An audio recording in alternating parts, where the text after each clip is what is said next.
Өмірдің мәні неде? Тыныштықта. Наданға не жүрмейді? Дипломатия. Ал енді еркектер неден жалығады? Пирожки. Әйелдер неден шаршайды сонда?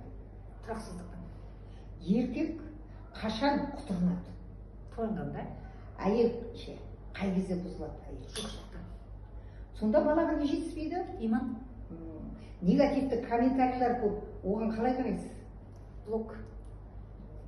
Сатқындық әрекеттен қалай сақтанамыз? Бір көзді қысып жүреміз. Ал енді өзімізді қалай күтеміз? Спорт, ұйқы. Туысқандардағы токсичныйлер бар ғой, оларға не істейміз? Батамызды беріп, миымыздан шығарып жібереміз. Ал енді бізге жетіспейтін байлық деген не? Тыныш ұйқы. Кімде мей жоқ? Наданда.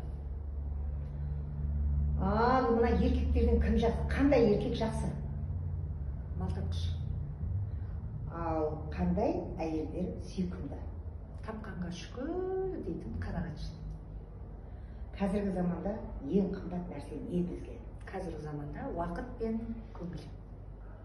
Рахмет сізге.